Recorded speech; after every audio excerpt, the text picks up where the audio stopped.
and in this tutorial, I'm going to show you how to make a game over screen and to make zombies spawn. So in the last tutorial, we have this player, and he can shoot bullets. That's cool. But we also want zombies to spawn. So, to do that, let's make a new sprite and press paint. I'm going to call this zombie. Then, let's zoom in and start drawing the zombie. I'm going to select the circle tool and make the fill like zombies are green, yellowish green, and then I'm going to make that circle, and I'm going to make it a little bit smaller than the player. And then I'm going to make outstretched arms, because that's what they look like in Walking Dead.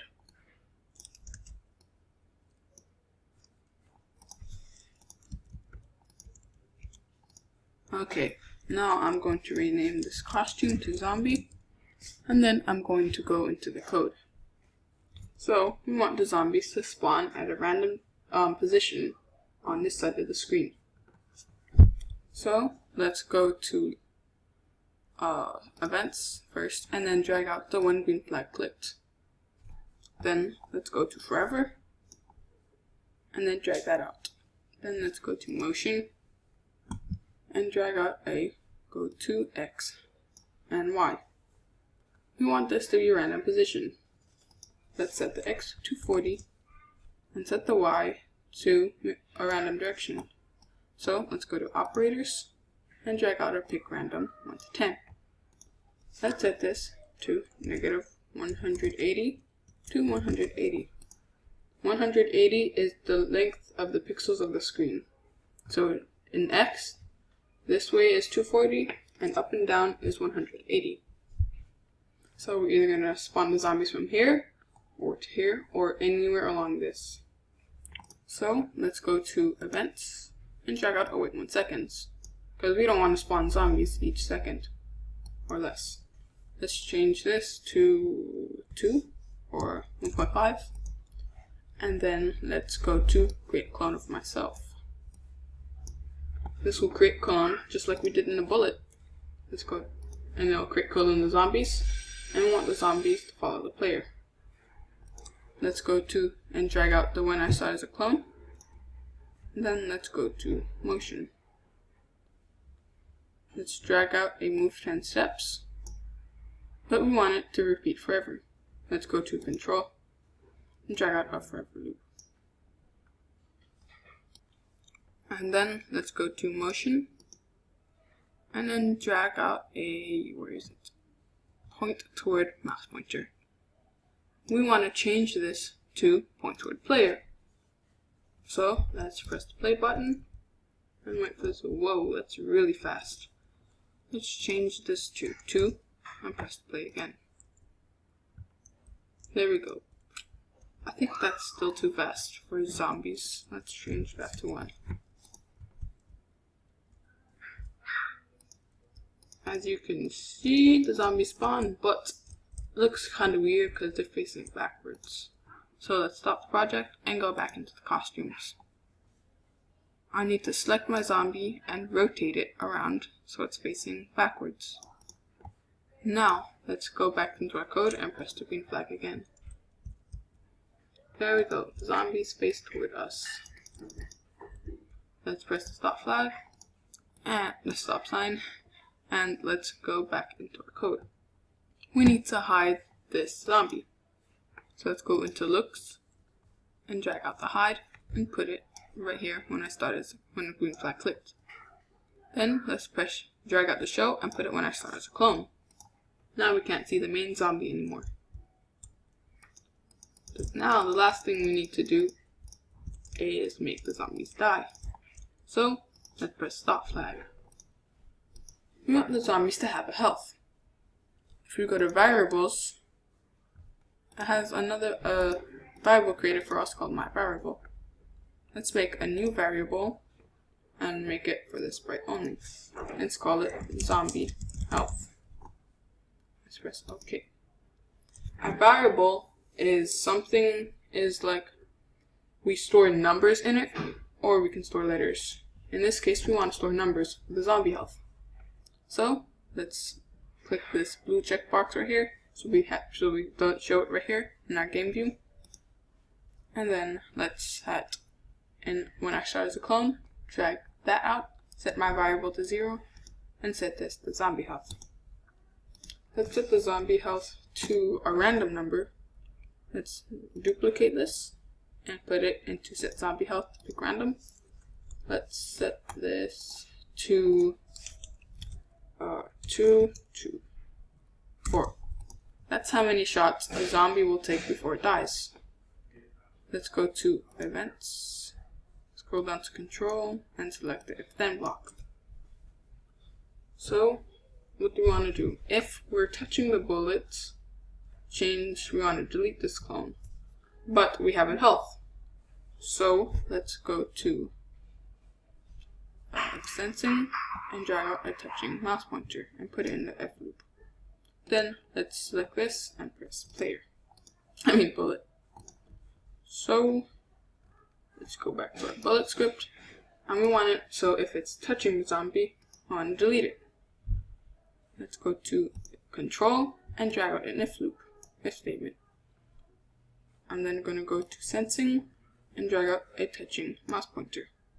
Let's change this to zombie. I'm then going to go to control and press delete this clone. Drag that out and to here.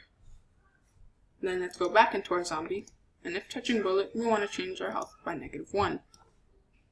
So let's change my variable by -1. I should select it to zombie health and change that to -1. And then we also want to detect if the zombie health is equal to 0. In that case, we die. So let's go to control and drag out an if then block. Let's go to operators and drag out an equals block. Here we can detect if our zombie health is equal to 0. So let's go to control, variables and drag out a zombie health, put it into here.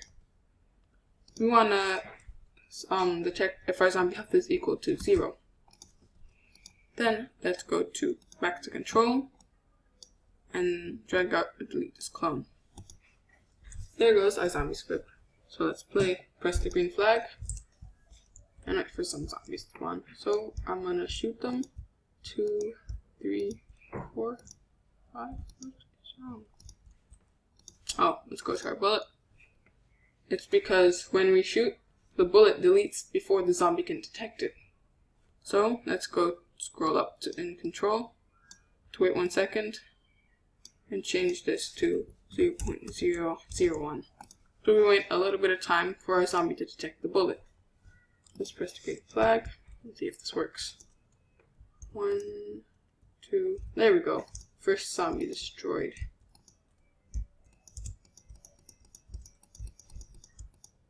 We can also create a score to detect how many zombies we've killed. Let's stop the project, and then let's go to variables and create a variable. Let's make this let's make it score and press OK. We don't want to hide it since we want to show our score. Let's go to our zombie script, and we want to change that score by 1 when the zombie dies. So let's go to change my variable by 1 and put it before to delete this clone. I'm going to change this to score, and there we go. We also want to set the score back to 0 when the green flag is clicked. Let's drag the set my variable to 0 and change this to score. Let's press the green flag. There we go. We've changed our score by 1, 2. Let's destroy as many zombies. And if we touch a zombie, nothing happens. We want to stop the game. So let's make a game over screen by creating a new sprite and pressing paint, and rename this to game over. Let's then select the rectangle tool and change this to red, and then let's fill in the whole screen with the rectangle tool. Then let's select the text tool, and change this to sans serif, and I'm gonna the font to sans serif, and then I'm gonna type game over, and let's set the fill to white. Okay, then I'm gonna make this bigger, put it in the middle of the screen. Okay, let's then go to code and go to events, where we can receive a message. Let's drag that out and go to looks and press show. But we don't want to hide the whole game. There's some effects that we can use to make the transparency more or less. Let's drag out the set color, effect to 0, and change this to ghost. The ghost effects is transparency.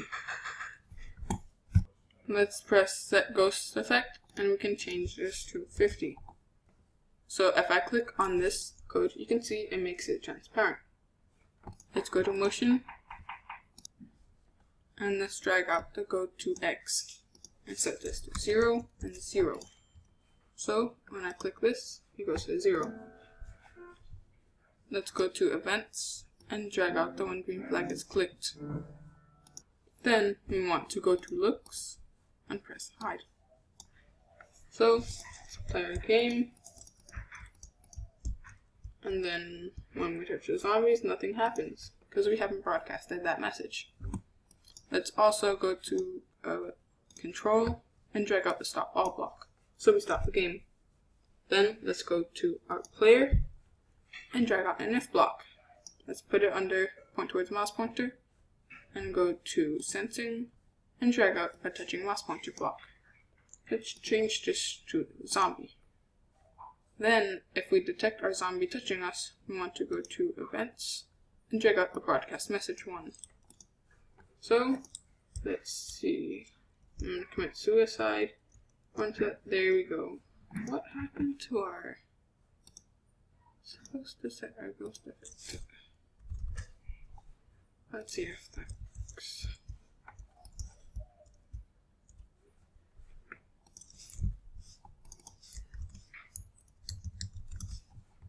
Supposed to,